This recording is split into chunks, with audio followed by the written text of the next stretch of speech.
Dave, how is, like, with the arcade, what's like, so the rest of us do consoles mostly, like, Right. Xbox One, PS4, that kind of stuff. So, like, what's the ratio, like, you're playing, like, pinball and cabinet to, like, So we have like a PS4 behind the bar, so you can sit at the bar and play. We have a Sega Genesis at the bar, and we have a couch devoted to all the Nintendo generations. But I would say that most of the games that is happening there is probably our Lord of the Rings pinball, very popular. It's a nerdy themed game and nerdy play, so it's going to do well. And then games like Area 51 are really popular. The Simpsons, X-Men, those are the kind of things we see a lot of play from. And you know, we keep it simple, 25 cents a game, 50 for pinball because I'm not going to pay $1 for a game and stuff.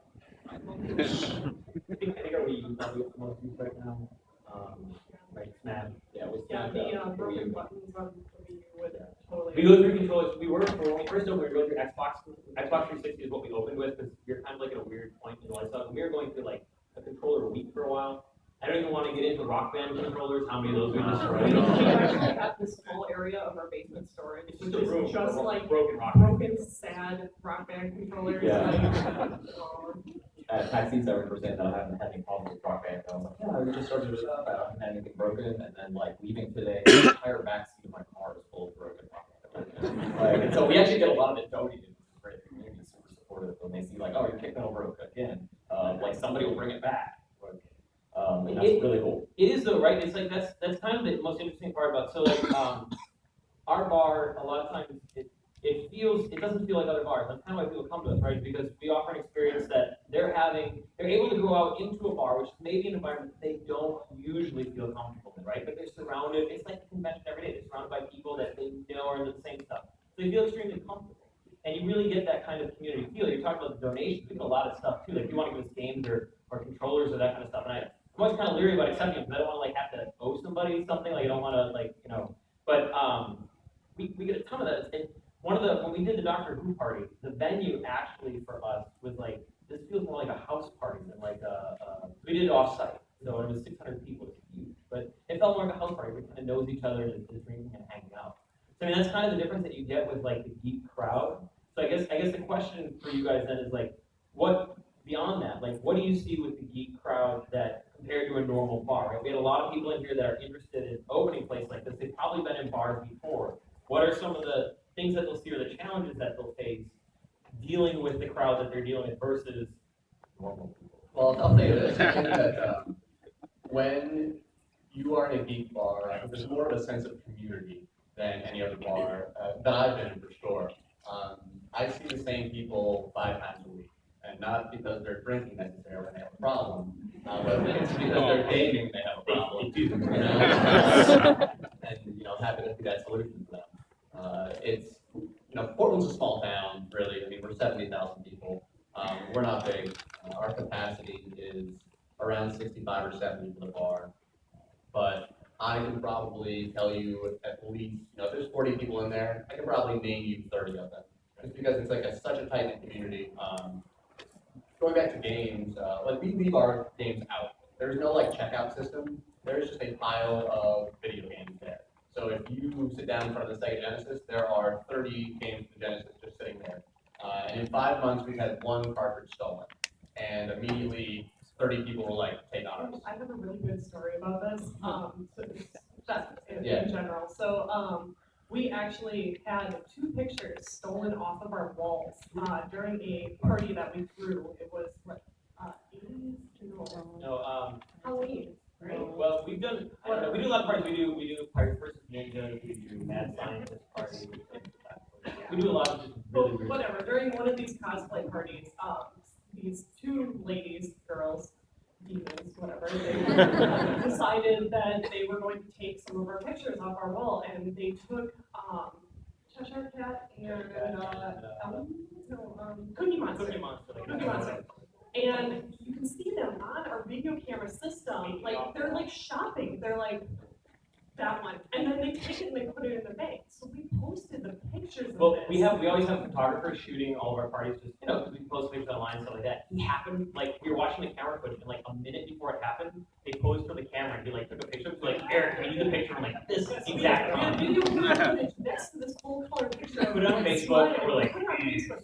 It was like 2 hours later, They the showed up in the bar. internet blew up. They showed up in the bar and they're like, here's your stuff. Here's your stuff. Straight down. We had like 400 shares in 30 minutes. Like, did you do justice? Like, When they came back, they brought it back. I was in the process of like typing the Reddit post like as they showed up. My bartender was like, "The bitches have no idea how close to internet famous they were." So, but yeah, it's like, who knew? The same internet that like posts cat pictures also has a setting for justice, right? sorry, I didn't take that away from you, but it fit in really nicely. Like theft doesn't happen at No, all. it was so weird. In 2 years, that was like the only thing that's ever happened. We got it back. Except, right. and then there's yeah. We had a small break-in, but no, it was like a smash and grab, but the insurance took care of it, and that's why you had insurance. It wasn't your customers, And we right? had It was like random people. And we had a lot of people, like, it shows you the community support, because, like, we weren't even public about it, but we had a lot of local, like, regulars that came in, and they were just like, we'll keep getting this, like, they were like, we'll take care of it, and it was almost like the community would take care of it, which is great.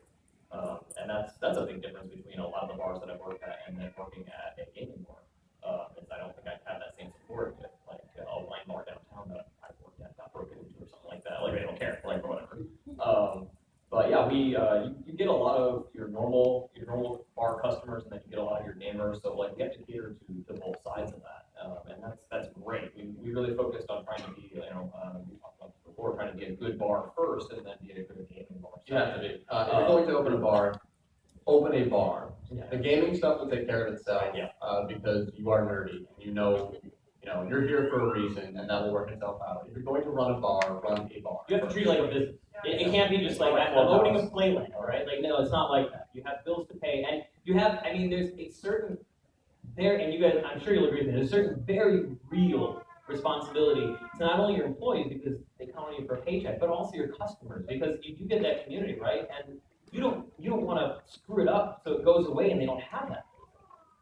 Well, and kind of speaking to that too, a lot of our customers that we started having in the very beginning came from that kind of mindset of like, I've never really been to a bar, I don't really know what to do, I don't, like, paying for drinks was something that they just couldn't get, how does the tab system work? Like, I would like one alcohol. yeah. Please. Beer. Yeah. That's For funny. you? No. What kind of beer? Yeah. And so along the way, it's been. Before you go there, though, I want to get into some of the challenges with that. So I want to answer this question, but just because I don't want to shoot ourselves in the foot. Speaking about communities, how many people out there right now either go to my bar or Dave's bar or Ryan's bar? I know they're out there. Yeah. Right. So, and I mean, we're in Texas right now, and this is a Wisconsin bar, a Maine bar, and a Kansas bar. There's still people raising their hands. I mean, that's a community, right? Is that a lot of us travel together. I mean, and they are all the way in Texas, not for us, but like, we're still all hanging out together here, even though we travel with. Okay, so there's not that many. I think the ones I saw, I know. So, what are the challenges with having? Well, I'll just finish what I was saying. So as far as like. Okay, then marry. We fight so much to do no. Yeah. Actually, if you are a couple and you're thinking about opening a bar together, Don't do it. So anyway, about alcohol. So as these people would come into the bar, they'd be like, well, I don't really know what an elderflower liqueur is, or I don't know like what type of beer I'd like, or I don't know X, Y, and Z. And it's your job as a bar owner to know those things and be able to communicate that well enough to a person who has never heard of those things before. So, along the line, even I'm not a big beer person, but I've taken it upon myself, like, oh no, this is really hard, life sucks. I have to travel to beers, I have to find out what tastes good, and even if I don't like it, someone else might. So, in that realm of like owning a bar and doing a good job as a bar owner, you really need to know your shit. Know your product. Yeah, there's certain skill sets that you need to have to run a business, to run a Geek Bar. And you also need to realize that, guess what, you don't have all those skill sets. So you need to surround yourself with people who do. So the ownership for Arcadia is myself and my friend Ben. I knew that I had weaknesses, and I needed to find somebody when the idea came for the bar. I wrote a business plan, and I went through like 3 or 4 people to try to open the bar with me. And the first couple just didn't have what we needed as a team to, make it a reality. And so it finally came down to Ben and I. Ben is somebody who is really good at numbers. He's really good at making sure that there's a system in place that all the cogs are working. I'm somebody who likes to be out in front of people. I like running events. I like doing programming. I come from a background of, I was a camp counselor for 8 years. Now I'm a camp counselor for adults. What are we going to do this week? Let's create a schedule. Is there going to be, one tournament for Street Fighter on Monday? Next Wednesday, I was thinking maybe we could do a werewolf tournament. It's about know your weakness and find somebody who works well with you. Because otherwise, if you have two people who are just good at being nerds, you're not going to run a successful bar. I was going to touch on the, working with just gamers in general. We had some obstacles that we had was just like equipment, very specific equipment. They want specific monitored refresh rates, want specific controllers. Fighting community. It took us a long time to get fighting games up and going, but finally working out, which was awesome. But we had to really invest in that equipment. We had to really listen to the community. Like people will tell you what they want. Like they want their favorite whiskey, they'll tell you. They want their favorite beer, they'll tell you. They want certain equipment. Ask them. Like listen to those people. Don't think you know it all. Like I don't know it all. I heard stuff today. Like I make mistakes every day. But a big thing that we did with the new menus with 2015 is we made things very, very simple. We pulled a lot of the bar terminology off the menu, so we didn't have like the word draft or well on there because that was confusing and I had to explain to people. We're like our location. We're a mile from Wichita State University, and we have 24 apartment complexes within 4 miles of our bar that house 25 to 35-year-olds, and a lot of them are inexperienced drinkers. And so we end up doing a lot of bar education so that we don't have people say like, I would like a well Bud Light or something like that. And that's very common. So we tried to make it very simple so that someone can still come in and have a good experience. They don't want to worry about like, this guy's going to give me crap about not knowing about what goes with what. They just want to have a good time. And so that was really what the focus was. So simplicity is really good, especially if you're dealing with people who don't normally go out all the time. So. Can I add to that? In the gamer community, right is right. They will tell you exactly what they want. And that's great until you have to say no all the time. That has sucked so hard for me. And We've banned the phrase, you know what you guys need here? Oh Because I hear it, you know what you should do today. No, but it's because we sincerely want to do everything that everybody, it's just not possible. Yeah. And so, There are There's limitations. space You can't have every limitations, single video game, you can't have every single beer. yeah, or space or staffing limitations or we should whatever. have the 1974 Japanese version of Yes. You're the only one that'll play that.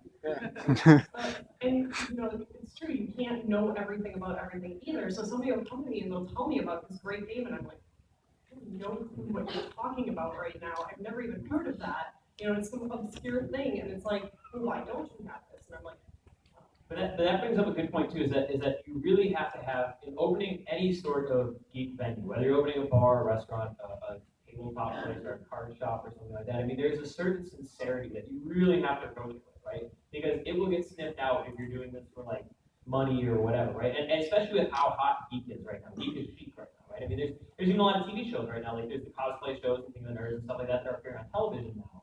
And Big Bang Theory, that kind of stuff. And they're doing that because they know geeks are hot. I mean, we got approached even by a couple places about doing reality TV shows and stuff like that, and they don't. I hope that they cared about what we do, but part of it was they know that geeks are hot right now. And so it's like everything that we do, we have to really look at it through the lens of, do I know enough about this, or can I bring in somebody to what you were saying, bring somebody that does?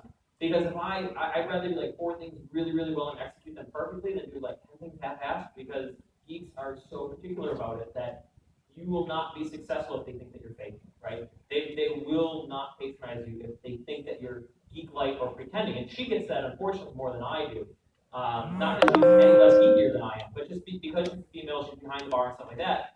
She'll be pouring drinks, and they're like, well, they hired you because you're hot and not because you know anything about geeks, right? It's like, well, actually, no, I'm the owner, and I will kick your ass in Munchkin, so let's go. Yeah, there's a difference between like let's say Dave Buster's and what we do. Yeah. And I'm signed up for the Dominion and the Agricola tournament later today because I'm a huge nerd. Whereas when people come up and say like, oh, I heard about your place, you kind of like Dave & Buster's? I'm like, no, nothing like Dave & Buster's. Like, very different. You know, we're not out to gouge you for money. We're here to like play with you. This is my clubhouse. Can I have my kid's birthday party here? No. No.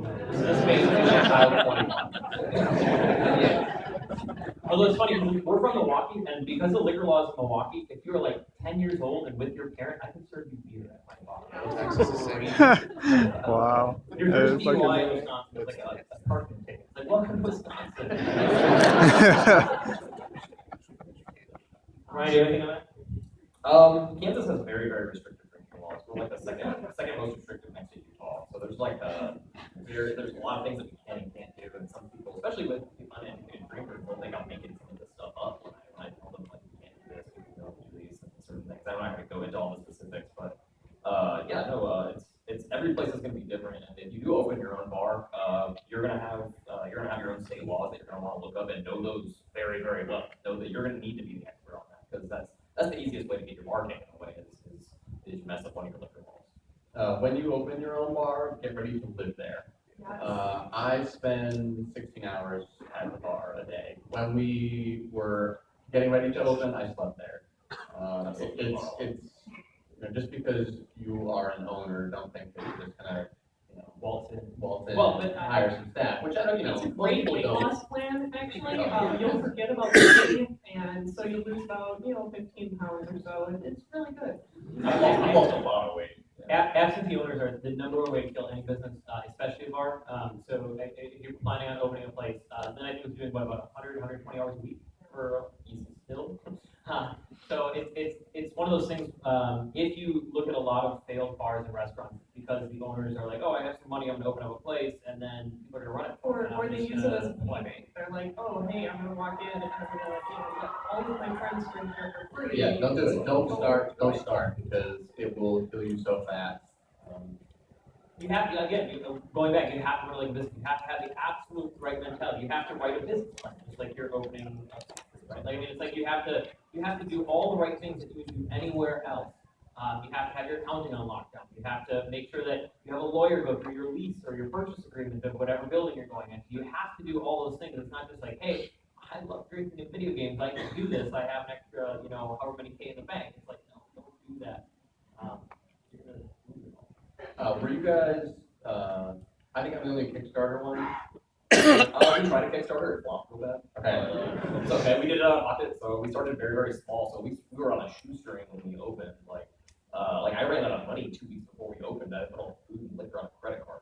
It was like, well, you get to the point of no return, like the ships are burned, like you have to go forward, and that's a mentality that every business owner will get at some point, like is that persistence, where no matter what mistake happens, this is just a hurdle, like you have to understand that there will be hurdles every day. You don't know what those hurdles are gonna be, you just have to be able to adapt and just go with the flow, like you have to roll with everything, every punch, because you don't know what's gonna happen, but you know what's gonna happen. Would you guys throw out a number for like how much capital you think you need?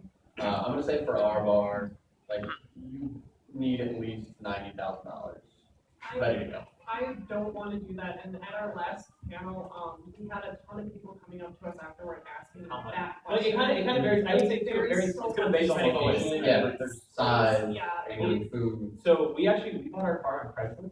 yeah. I'm not even kidding. We bought our bar on Craigslist. And so the amount that we needed to get going, because a lot of the stuff was in there already, was relatively low. Sure. But now we're actively right now working on our second location. We have a couple of leases right now that we're looking at and reviewing in order to do more. Surprise to our customers that are in the crowd right now, but we haven't really announced that yet. But so yeah, we're actively working on a second location right now, and it's going to cost significantly more in order to get this place going. I mean, I don't think I'm in for quite $500,000 on this new place, but it's going to be a lot more than what we were looking at before. And we are at this point with the original 42 because we got a good deal and we're 100% self-financed. We have been looking at potentially investing for a second location or doing a Kickstarter for like certain things. And like we If really anyone want knows to the keep oatmeal, I would like to get his contact. Yeah.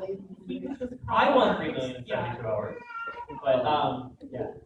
More money won't make you more successful when you start. But the right amount of money. Yeah, I mean, like, money is an amplifier. I mean, like, if you're going to make bad decisions, you're going to make bad decisions repeatedly. Money's going to help you when you make a bad decision and you need to fix it, like, quickly. So, like, the money will help you be able to make more mistakes. But, I mean, it's not necessarily going to make you successful. It is one of the reasons, like, we're looking at a second location now, because, like, where 42's at right now, as Lynn was saying earlier, there's all these things that, like, people come in and they want this and want that, and we wish we could do a lot of those things, but our current space, 42, so we're part of, we know a lot of the other bar owners that own bars like ours throughout the country. In fact, at PAX East, we're doing another panel with other bar owners that own Geek Bars, specifically Cloak and Blaster in Orlando, so if any of you are from that area, Cloak and Blaster will be our there's the second location now. We have like our bucket list of all the stuff that I want to be able to do this, I want to be able to do that, I want to be able to do that. Now we're finally being able to accomplish that, and it was because we couldn't do those things in the space that we were in with the budget that we had originally, right? So would more money have helped? Maybe. And part of the catalyst for the second location, we do run mostly like a nightclub. We're the most nightclub-ish kind of in the of the Geek Bars that we know of, except maybe insert point in Las Vegas would arguably be better club, but Nope. we're very nightclubby. So the new place is going to have a lot more tabletop. We're going to finally offer food and do the restaurant thing like Ryan does. But we had to move that direction because we were like, okay, somebody's going to walk into Milwaukee with a couple million in the bank, and they're going to start eating our lunch, right? So it's like we knew that the time is right now. 42 has been profitable. Year one has been profitable. Year two, we're doing very well. So it's like, great, we need to make a move now and get ahead of the game before somebody else does. And the number of people that raise hands in here that they want to open Geek Bar, right? You're just another date, seriously. You're just Yeah, you're gonna be up here. You're gonna be like, yeah. It's kind of like when you walk into college on your first day and they're like, well, 50% of you won't graduate, blah, blah, blah. 50% of you will graduate. It's like, you're going to be my competition, so stay the hell out of Milwaukee, okay? I said, I hope all of you end up doing it. I think it would be great. I would love to see Geek Bars become like just as common as your sports bars. Like think about when those blew up. Like you only had one in the city, and then now you have every other bar is a sports bar. And I feel like that's going to happen with as many gamers as we have. I mean, average gamer according to the ESA is 33 years old. We've been playing games for 14 What is the average age group that you guys have? We're about 25 to 35. 26 to 36. Average gamer, the average person in Wichita is 32. So it's like great where we want to be to be in an adult environment and still be a gamer. Like it's a normal, okay thing to do. Yeah, which is awesome. It's funny to see the range of age that we get though. Probably a little less so like the lounge nightclub area, but we have, our Sunday is our board game pajama day, where it's like you see a lot of the 21 to 35 crowd. Sunday night we do a pinball league, and so pinball league draws from 21 to 60, just because there's that competitive spirit. And then your Smash Brothers, your Justice tournament, like those are gonna draw people around. They will smoke you at pinball over in the arcade room later. I'll take on that. But yeah, it's very cool to see the wide range of, because nerd bars are again so comfortable and welcoming. I think it's for me, I would feel more comfortable there than going to any bar without owning this place. I would go to my bar every day. You have to make it a place that you would hang out in, even if you don't. Yeah, right. If you're not loving what you do, like go do something else. Like think about what you do when you procrastinate, and then start focusing on that. Like instead, seriously, if you hate what you do, you're not going to do it. If I couldn't do 100 hours a week working at a different cocktail restaurant, or at a different restaurant. Like I would care about it. I wouldn't do it. Like I love that this is part of my job, and that is the coolest thing ever. Like I don't want to wake up every day to go to a job that and I don't think anybody should. I don't know what you did beforehand. I hated my job. Tony still has a day job. I have a day job. I'm hates assistant his job. But he doesn't work at 42 as much, except when something breaks and I need something. Or something really cool is going on, I can go to. But what about you, Dave? Like I said, camp counselor. It was the greatest job ever. Cheers for Dave. I love camp. Camp and beer. No, I mean,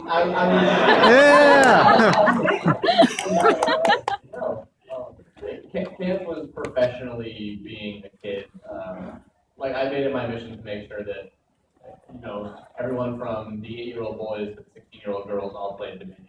Like, that was my job. And now, again, I'm just doing that with 30-year-olds. I have a million different jobs. I worked retail store, so they paid for my college. And I worked at, Retail store. yeah, I worked at a Best Buy. I was a sales manager at Best Buy for 4 years. We were taught how to Talk to steal that guy. Basically, I hated it. I did some time at a CompUSA, like, once upon a time. Yeah, exactly. Like we were in the, I didn't like that the quality of my job was determined by the attitude of the stockholder. Like how somebody that I didn't even have contact with is going to determine how good my day is going to be. Like, did not like that at all. So, the biggest difference of owning your own business is it all falls on you, and that's the positive and the negative. Like, if you're doing bad, you are ultimately responsible for everything. And that's a lot of weight that the average person doesn't want to deal with, and that's okay. Not everybody can run their business, but. One thing real quick is that, David mentioned too that like girls and boys from all ages, you get like opinion, like, so we had mentioned kind of the age groups that we get in. I think it's a common misconception that people walk into a Geek Bar that it's gonna be all males, right? Like, and that's, Yeah. we run about 60-40 most of the time, and for cosplay events and parties, we actually have more women in the bar than men during those. We have a lot of building stuff. Yeah, we're around about 60-40 men and women. And you kind of mentioned how you guys don't do like children's birthday parties. Like we're so diverse because we're a restaurant and our license allows it. Like we'll do a 13-year-old's birthday party, and then later in the day we'll do a bachelor party. Like it's crazy. And we'll do a 13-year-old's bachelor party. Okay.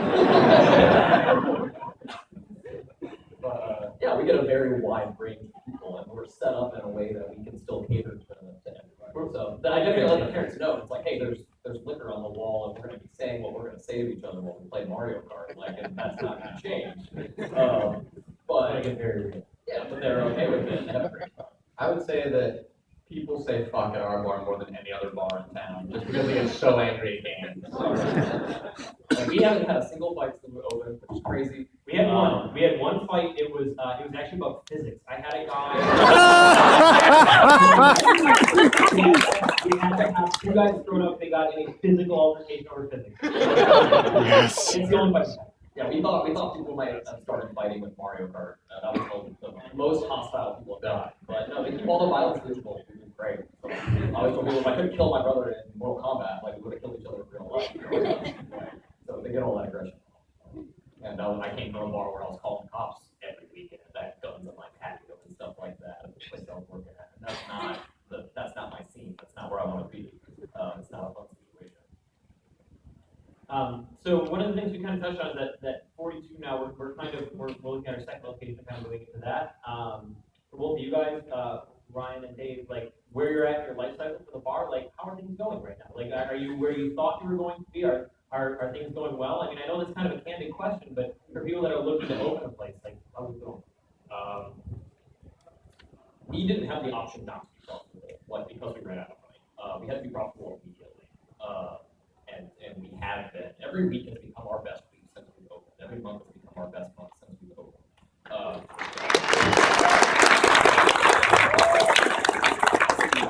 New faces every day, which is great.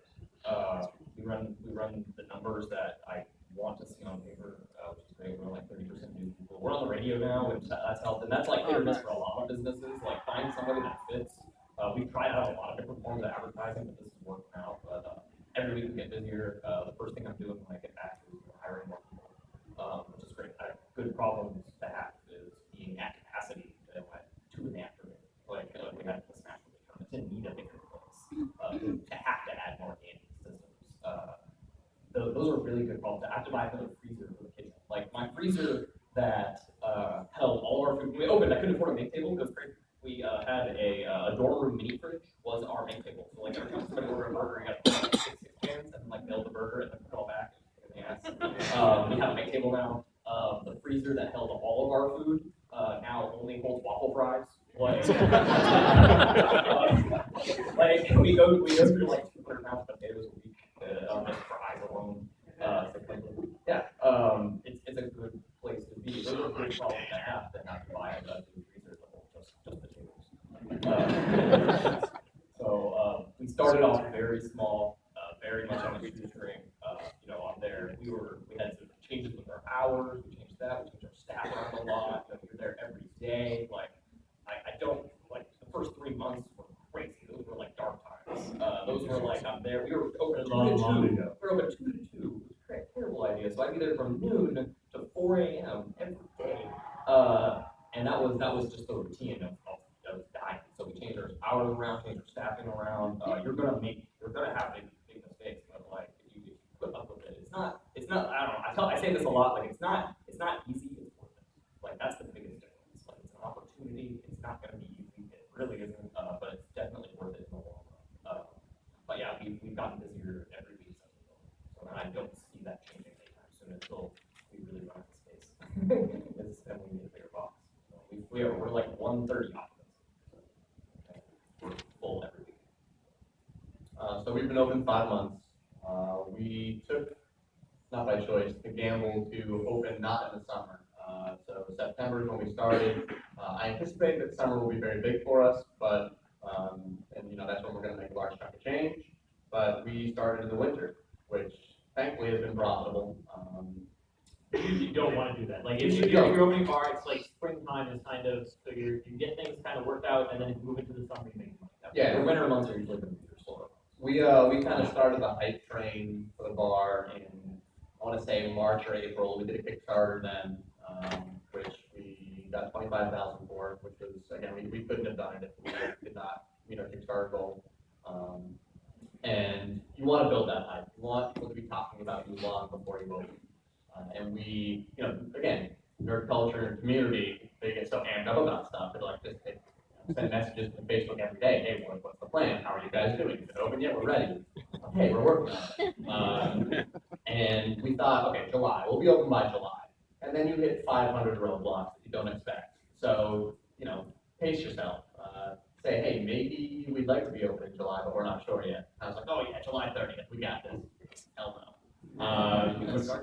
Yeah, exactly. And so we were ready to open on August 28th, waiting for the liquor license to be approved. The guy's like, oh, I'm coming tonight, I'm gonna approve it. Never showed up.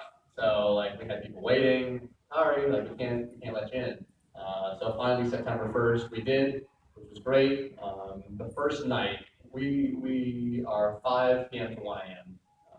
The first night, again, capacity was 70. We probably had 120 people in there, because we didn't know what the fun We could cap our first night too. Even on our soft opening, we had to announce we were opening beer at back there.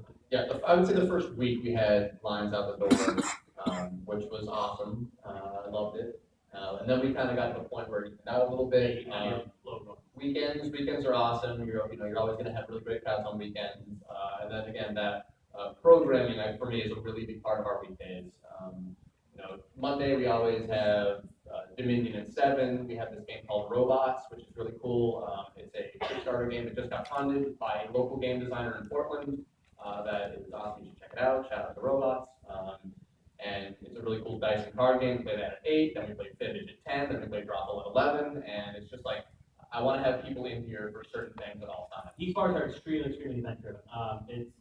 There's that one Key and Peele sketch, the party all the time one. That's what it feels like, because you're constantly I don't want to schedule any more events, but you have to, because you're really dealing with a demographic that needs a reason to come out, right? If you think that you're just going to open up your doors, I have some games, you're going to come in and play them, that's not going to happen. You have to give them something to do. Yeah, kind of touching on what both of them said, people tell you when you're opening up a business that, oh, you're gonna work harder than you've ever worked in your entire life. And you go, yeah, I can totally do that. I've worked hard before, until you get there and you're like, I've been working for 20 hours, 3 days in a row, going home, showering, basically coming back here and doing it again. And I remember one time where it really hit me was, I went to go get a case of beer to fill with beer coolers. And I was trying to put it in the cooler, and Tony looks at me and he's like, how you doing there, champ? And I'm like, I have to fill a beer. And he's like, well, it's full. You're not going to get anywhere. He's like, it's time for you to go home. Our head bartender came over to me and he's like, Lynn is no longer here. Yeah. I just remember driving home Get a cab or and God, I have no idea even where I live right now. Your brain just gets fried at some point, and that's the point where I was like, wow, I am literally working harder than I ever have in my entire life. I don't care, I still love it. I went to bed, I was woke up, I'm like, how's bar doing? Everybody, you okay? Do you need me? I can come back. It's okay. I check the cameras on my phone obsessively. I'm always trying to Tyler has my phone right now, and I wish I could check the cameras right now. But it is good to be a little afraid of getting into business. Like, yes, there's a lot of hard work that goes into it, but on the other side, like my typical Sunday in December was get the bar at 10 and set up. At noon, watch Legend of Korra with a group of people at the bar. Then play Avalon. Then and sure, it's like, oh, you're running games, which is a little bit of like I thought I might get sick of gaming. Thank God I have not. But it's like watch cartoons for 2 hours. Run games, and then Sunday's the one night we close early, so it's great. I love it. That's also for anybody that's a first time bar owner. I drink very heavily. If any of you ran into me on Thursday night, you would know that Indeed. But I don't drink at my own bar. I really don't. Like at parties with somebody, I'll have one or two be social, but like there's another bar elsewhere. That's the bar that I drink at, and it's just you have to again as an owner, and you don't. It's not good to walk into a bar and see like the owner slumped over on a bar stool and they're like, oh, you're drunk, whatever. Like, that's not good. So again, that goes back to taking it very very seriously. Sunday night go drink, awesome, but right? Yes, Like, yes, so always that's, something. that's Or after your own doors are closed. Right, so who still has questions for us? Like, okay, more hands than less hands. Yeah, I like that, we've got it, okay, so, I can't see anybody with bright lights, I think the mic is probably on, I think there's a mic. Go, trample each other, go, go, go! Holy shit. Alright, so, I'm not that first question. Just go ask me in person, we've seen them, no? I did. What kind of shape was it in when you got? Yeah, it actually wasn't bad. Okay, I might stop recording and now. actually, the second bar that we're probably going to go with, we also found on Craigslist, so, Okay. no, Well, I'm just gonna hold the like this first one, then. we saw the price, and we were like, so here's what happened, really quick, it's like a 30-second story.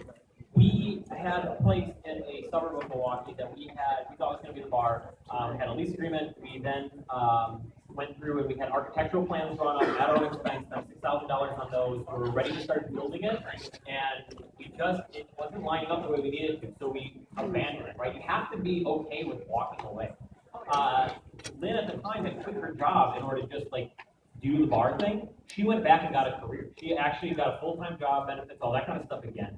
And we shut down the whole idea of ever owning a bar for about 2 months until we came across this place on Craigslist, and we were like, well, the price is great, but there's no way that it's got to be like in the ghetto. A lot of times they don't say where it is, with bars and restaurants, because they don't want if the existing place is still operating, they don't want their staff and customers to know that they're selling, right?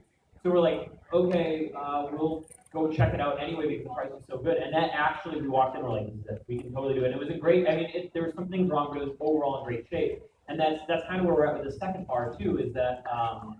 It was up for sale on Craigslist because the people that owned it weren't paying their taxes because they weren't making enough money, right? Like it's not that the bar was in poor condition. It's just that whatever they were doing, they were not bringing people in. And so yeah, I mean, that really worked out. And when I asked you really briefly, what made your crowdfunding succeed/fail? Not just putting it up there and hoping that it works. When you run a Kickstarter, you have to be selling it every day. Whether it is, going out and I went to every brewery that's in town all the time. We had a really good relationship with the brewers. So when you have that relationship, they're going to talk about you with all their friends. Oh, like the brewer from Bissell Brothers really loves to play pinball. They're going to talk to you about it with all their customers. And they have a huge customer base. And then, talking to people on the radio, talking to newspapers, just getting the message out there. And if you just put it out there and think it'll succeed, it will. I would, definitely hit up the local people. The local people are the ones that they're going to be your customers in the future anyway. Our best customers were people that actually were going to pledge money for the Kickstarter, and now they're our best customers. We basically tried to go to the internet. So we tried to ask people who don't even live in our state, who are never going to be our customers, to give us money to open up a drink establishment that they'll never go to in exchange for a t-shirt. And that's just not a great deal on paper, and so that's probably why I don't think that worked out. So we didn't hit up the local people. But we found a place that was just like a shithole, and we just gut it. And the good bars close all the time, and that's what we ended up doing. So we found a place that had they left hoods, vent hoods, which are very expensive for a restaurant. And we were able to repair them, and they left a broken walk-in, which we were able to repair as well. So that was a big reason why we were even able to do the first place. We were going to do like Hot Pockets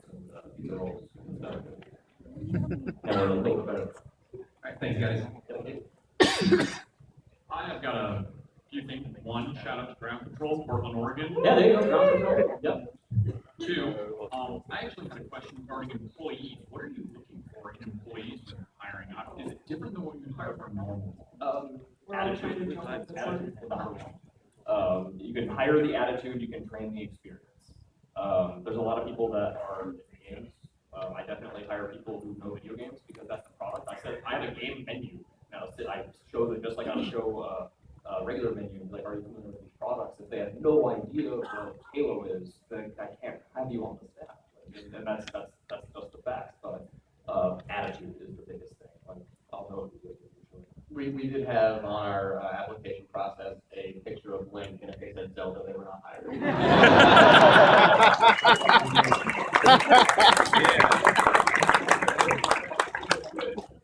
The first guy I ever hired, he sent me actually a character sheet. It was unbelievable. So like he put like drink stats, like like customer service, plus whatever. flair tending, like flair all of that. bartending, Like, I was like, I don't even need to meet you. Like just come in. It's so crazy sometimes. But yeah. Just get a conversation. I want to at least meet who Noob Slayer is on the resume. Like, I don't know who this guy is. I hired somebody who did that actually. So. I'll add to what Ryan said. If personality is super important. I did hire one person too, actually, that they just didn't know beer, liquor, anything, nothing about drinking. Like, how do you make a rum and coke? Really? I mean, like that bad. And I was like, oh, I can teach you, but sometimes you just can't teach stupid. And so, Our first round of hiring, we actually have a shocking amount of, we've been open 2 years now. A lot of our employees have still been with us since day one, which in the service industry is crazy, right? I mean, like, we have almost no turnover. And the people that do leave, it's really overall been on pretty good terms with most of them, right? But the first round of hiring we did was very much on personality. However, 42, we are a craft cocktail bar. We do a lot of infused syrups and stuff like that, and we do a lot of higher-end cocktails. And so the second round of hiring that we did later, we were focused more on cocktail experience, bartending experience. And now we're like, we can't do that. We can't pick personality. Like, it has to kind of be that mix. And luckily, we've been open long enough now where people kind of know who we are and we can be a little more choosy about who we're hiring. But the best advice for any job, right, is just go in there, be yourself, be personable, be a friendly, kind person that people want to be around and would do a good job. And if you do that, I mean, it doesn't matter what job you're applying for. That's what everybody's looking for, right? So, and one last quick note, I am looking at opening a tabletop themed excellent. bar and grill, and I had a question: how much networking do you do with other bar owners who are running normal bars or sports A bars? ton.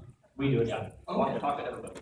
Become friends with those people because you don't want to measure energy. they'll also start to try and copy what you're doing. If you are successful, they will all of a sudden it's like, oh hey, the local sports bar is. I know.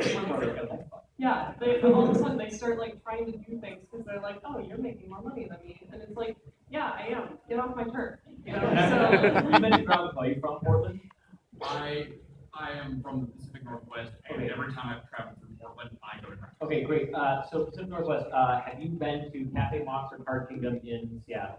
I have been to Card Kingdom. I have not been to Cafe Mox. Okay, so Cafe Mox is now their bar end of the Card Kingdom, right? It's the same thing. So they just opened their second location, Mox Boarding House, in Bellevue. So if you're tabletop centric, I would encourage you to take a trip there sometime. I am extremely jealous of the way that they run bars and tabletop right now. They do an excellent job of that. Okay, thank you very much. Sure, thanks. Good afternoon. Hello. So I'm a former chef and restaurant owner, so I did want to give you guys applaud for surviving. Thank you.